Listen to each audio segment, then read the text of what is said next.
There is a strange moment in every person's life when they begin to sense that something has shifted in how others respond to them. People become slightly more distant. Conversations feel a little more formal. Invitations slow down. Trust becomes thinner. Politeness thicker. No one says anything directly, yet the change is unmistakable. Respect, once present without effort, seems to fade quietly, almost imperceptibly. And the most unsettling part is this: it rarely disappears because of something dramatic. More often, respect erodes in silence, the way a stone is worn down by water, slowly, repeatedly, and without warning. Before we continue, take this opportunity to subscribe to the channel. Your subscription helps spread wisdom, clarity, and the timeless lessons of Confucius to thousands of people. Confucius understood this phenomenon deeply.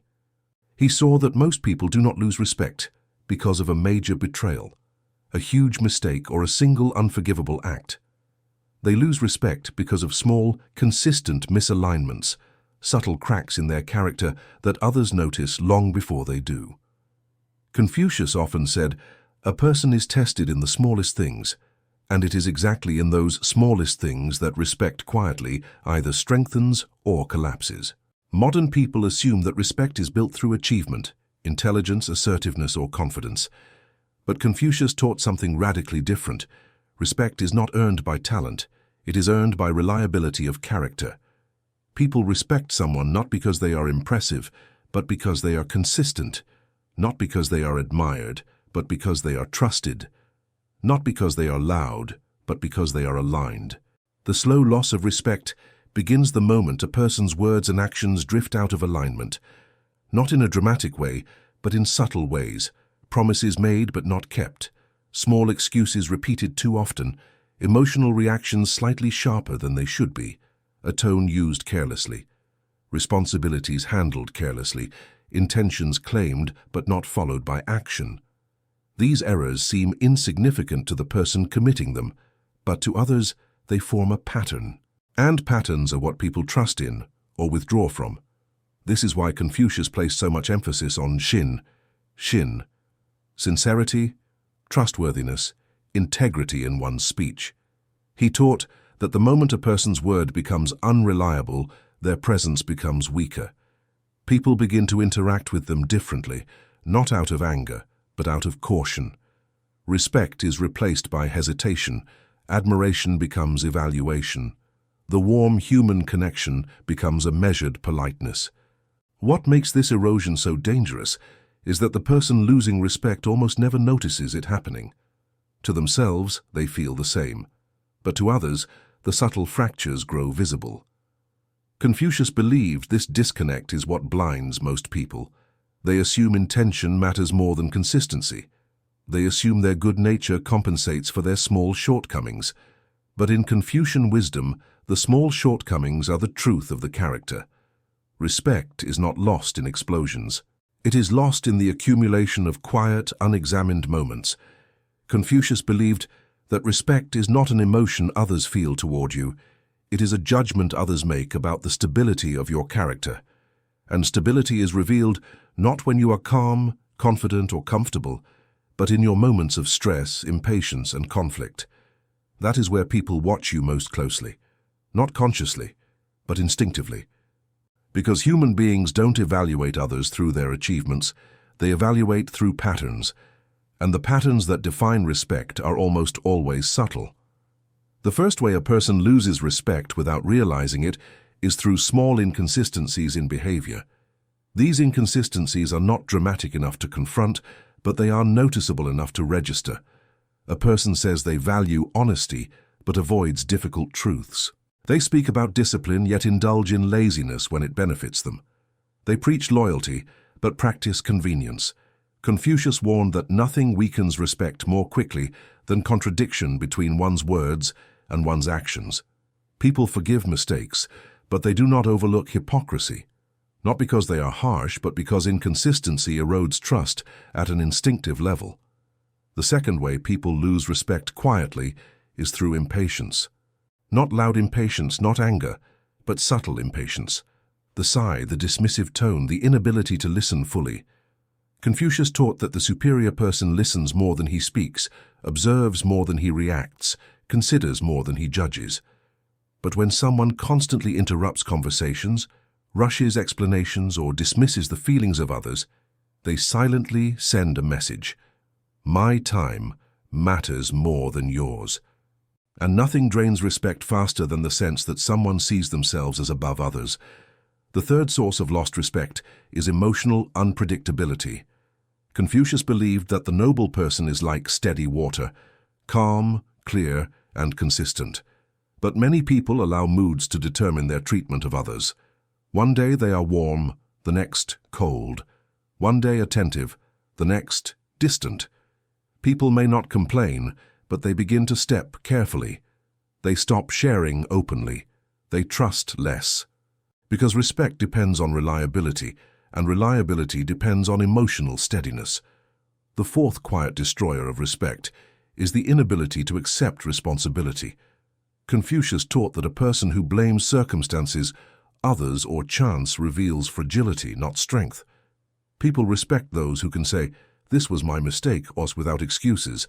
But when a person constantly shifts blame, even subtly, their credibility dissolves.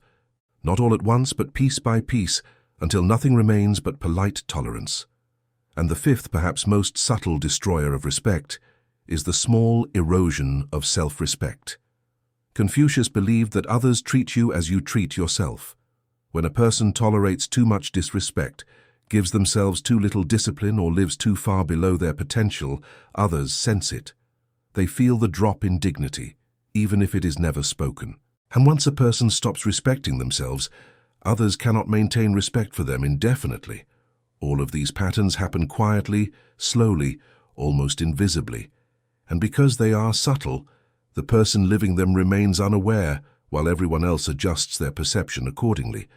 Respect is rarely lost loudly. It is lost in the quiet shift of how others experience your presence. Confucius understood something profound about human nature. People almost never tell you the moment they stop respecting you. They simply adjust. Their tone changes, their openness decreases, their boundaries tighten. They become more formal, more distant, more careful around you. They no longer seek your opinion with the same eagerness. They listen, but not with trust, only with analysis. They smile, but not with warmth, only with politeness. And this quiet shift creates an illusion. Because no one confronts you, you assume nothing is wrong. But in Confucian wisdom, the absence of confrontation is not a sign of peace. It is often a sign of withdrawal. People do not correct those they no longer believe will change. They simply step back. The sixth way respect erodes without awareness is through subtle self-centeredness, not arrogance, not egoism. Those are obvious. The kind Confucius warned about is much quieter. The habit of turning every conversation back to yourself, making your perspective the default, assuming your experience is more important. Most people will not call this out. They will just stop confiding in you. They will speak less deeply, because depth feels unsafe around someone who makes everything about themselves. The seventh quiet destroyer of respect is a lack of follow-through. Confucius emphasized the proper conduct as the foundation of reliability. When a person says they will do something and repeatedly fails, even in small tasks, others learn a silent truth. Their words are atmospheric, not structural. You cannot build on them, and respect depends on exactly that. The sense that your presence adds stability, not uncertainty. The eighth destroyer is excessive criticism, not harsh criticism. Everyone recognizes that. What Confucius warned about is the subtle habit of pointing out flaws more often than strengths, analyzing others more than appreciating them. Respect erodes because people learn that your eyes look for imperfection first. They guard themselves from your judgment, and guarded people cannot respect freely. The ninth destroyer is being easily offended. Confucius taught that the noble person is slow to anger and quick to reflect. But a person who reacts sharply to small comments reveals fragility, not strength. People lose respect because they sense they must handle you with caution, as though your ego is too sensitive to withstand ordinary interaction. Fragility, even when hidden behind intelligence, diminishes the weight of a person's presence. And the 10th destroyer, perhaps the most subtle of all, is the inability to grow. Confucius believed that respect is deeply tied to self-cultivation. People instinctively admire those who evolve, who learn, who refine themselves.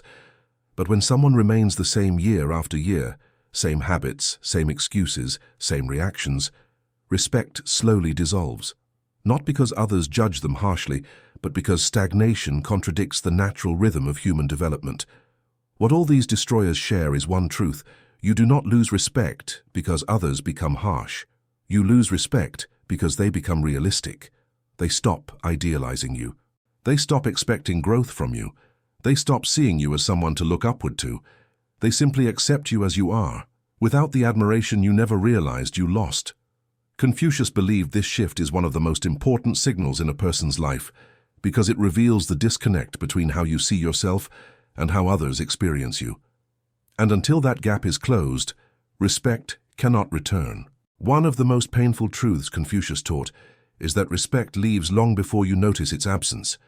It does not slam the door. It slips quietly through the cracks. And when you finally awaken to the change, it is usually too late to retrieve what has been lost with a single gesture or apology. Respect is not an object you pick up. It's a structure you build over time, and once damaged, it requires rebuilding from the foundation. But to rebuild, you must first understand why it collapsed. The 11th way respect fades without your awareness is through emotional inconsistency. Confucius believed that others trust the person whose inner state is predictable, not perfect, but stable. Yet many people allow their mood to dictate their interactions, warm when happy, cold when stressed, distant when tired, explosive when irritated. They do not realize that others slowly learn to walk on eggshells around them, and when people must manage your emotions, respect silently disappears. The 12th destroyer is the habit of speaking impulsively. Not necessarily in anger, impulsiveness itself is enough. The quick comment, the careless remark, the thought spoken without consideration. Confucius insisted that the superior person speaks with intention, not reflex. Impulsive speech may feel harmless, but over time it erodes the sense that your words carry weight. And when your words lose weight, you lose weight in the eyes of others. The 13th destroyer is subtle disrespect toward others. Confucius taught that respect flows in both directions. To be respected, you must be respectful. But many people show small signs of disdain, interrupting someone mid-sentence, mocking a person's mistake, rolling their eyes, speaking sarcastically, or highlighting someone's flaws in front of others. These gestures may seem insignificant, but they communicate something profound. You see yourself above the person you are speaking to, and nothing collapses respect faster than making others feel small. The 14th destroyer is inconsistency in values. Confucius saw that most people lose respect not by violating major principles, but by shifting their values depending on convenience. They speak of honesty but hide truths. They value hard work but avoid it. They claim loyalty but switch sides when beneficial. They preach virtue but practice comfort. People lose respect not because of one act, but because they cannot predict who you will be when virtue becomes inconvenient. And the 15th, the most overlooked destroyer of all, is the subtle erosion of presence. Confucius believed that true respect is given to those who are fully there, attentive, grounded, undistracted. Yet many people drift through conversations on their phones, thinking of themselves while others speak, offering half awareness as if it were enough. They do not realize how deeply others feel the absence. Presence is one of the purest forms of respect, and the moment it fades, the respect others feel for you fades with it. What makes these destroyers so powerful is not their severity, but their silence. They are not dramatic enough for others to confront, but they are significant enough for others to change their behavior around you. They are not loud enough to spark conflict, but they are consistent enough to reshape how people perceive you. And here lies the Confucian truth modern life forgets. Respect is rarely taken from you. It is surrendered by you, quietly, habitually, unconsciously. People do not stop respecting you suddenly. They stop respecting you slowly, and they do so in direct proportion to the refinement or neglect of your character. But Confucius believed that losing respect is not a final sentence. It is a signal, a wake-up call, a mirror. And in that mirror, the wise do not see shame, they see opportunity. Confucius believed that losing respect is not an event, it's a trajectory, a gradual drift away from dignity, a slow thinning of presence, a quiet collapse of the qualities that once made people look toward you instead of past you. And the most remarkable part of this process is how invisible it is from the inside. People rarely notice their own decline because decline is comfortable. It demands nothing. Growth demands effort. Decay demands nothing at all. The 16th way respect slips away unnoticed is through the neglect of small disciplines. Confucius taught that the man who moves a mountain begins by carrying small stones, but the opposite is also true. A man who abandons the small stones eventually loses the mountain. The tiny acts, showing up on time, keeping your space clean, honoring your commitments, maintaining your appearance, handling responsibilities without reminders, these shape the perception others have of your reliability. When these small disciplines unravel, people instinctively sense that something in you is drifting off course. The 17th destroyer is subtle self-justification. Most people do not loudly defend their flaws, they excuse them quietly. They give small explanations, soft rationalizations, half-hearted reasons. I was tired. I forgot. I didn't think it mattered. Confucius warned that these small self-excusing habits are like termites. They eat away at one's moral foundation from the inside. Others may not argue, but they notice. And what they notice is not the excuse, but the pattern. The 18th destroyer is the inability to handle correction. Confucius taught that to be wronged is nothing unless you continue to remember it. But many people cannot tolerate even gentle feedback. They bristle, they withdraw, they become defensive. People learn silently that your ego must be protected, not challenged. And when people cannot be honest with you, they cannot respect you, because respect grows in the soil of accountability, not in the shelter of fragility. The 19th destroyer is the loss of gratitude. Confucius believed gratitude was a form of moral clarity, the recognition that one is not self-created, self-sustained, or self-sufficient. But many people drift into entitlement without realizing it. They begin to expect help instead of appreciating it. They overlook kindness instead of acknowledging it. They normalize what others effortfully provide.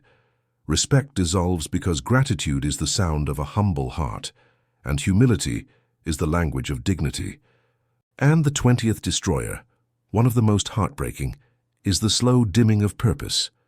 A person does not need to be successful to be respected, but they do need to be aiming at something. Confucius taught that the noble person is always moving toward virtue, always refining, always improving. But when someone drifts into stagnation, no direction, no goals, no effort to evolve, respect quietly fades. Not because others judge them harshly, but because purpose is magnetic and purposelessness repels. A drifting person cannot inspire admiration, only sympathy, and sympathy may be kind, but it does not carry respect. All these destroyers share the same quiet mechanism. They operate beneath awareness. You live them without noticing, others notice without speaking, and respect fades without confrontation. Confucius believed this silent erosion is one of the greatest tragedies of human character, because it is entirely preventable. But prevention requires something most people avoid: consistent self-examination. Respect is not built by performance, it is built by alignment. And alignment cannot exist without truth. A person who does not examine themselves eventually becomes someone no one else looks up to. Confucius taught that the greatest losses in a person's life happen in silence. Not with noise, not with confrontation, not with drama. Silence. People do not announce when they stop admiring you. They do not schedule a conversation to say, "I no longer trust you." They simply shift their energy. They withdraw their openness. They lower their expectations. They become polite instead of warm, formal instead of trusting, distant instead of engaged. Respect does not vanish in a single moment. It evaporates, and by the time you feel the coldness, the evaporation began long ago. Confucius understood why this happens. People respect not what you intend, but what you consistently embody. Respect is the natural response to a person whose character aligns with their actions, whose words match their behavior, whose presence adds stability to every space they enter. But the moment that alignment weakens, even subtly, respect weakens with it. The tragedy is that most people interpret the fading of respect as other people changing, rather than seeing it as a mirror reflecting their own lack of self-cultivation. Confucius would argue that the fading of respect is one of the most valuable spiritual experiences a person can go through, because it reveals with painful clarity the truth you refuse to see in yourself. Losing respect is a signal, a profound one, a compassionate one, a chance to rebuild your character before the damage expands into every area of your life. And rebuilding begins with the simplest Confucian principle: rectify the heart. Respect does not return because you demand it. Respect does not return because you explain yourself. Respect does not return because you promise to do better. Respect returns when your character becomes respectable again. Confucius taught that restoration begins with the smallest actions: keeping your word, listening fully, speaking intentionally, showing patience, practicing discipline, taking responsibility, refining your presence, choosing consistency over convenience, choosing virtue over impulse. These were not tasks to impress others. They were tasks to rebuild yourself. And once you rebuild yourself, something extraordinary happens. People notice, not because you ask them to, but because the weight of your presence has returned. Respect is not a performance. It is not charisma. It is not dominance or intelligence or authority. Respect is alignment. A person who is aligned commands respect without effort. A person who is misaligned loses respect without realizing it. Confucius believed that a well-ordered heart naturally radiates dignity, and dignity naturally creates respect. It cannot be forced, it cannot be faked, it can only be cultivated. And when the heart realigns, when discipline steadies the mind, when integrity shapes action, respect returns quietly the same way it once disappeared, not loudly, not dramatically, but unmistakably.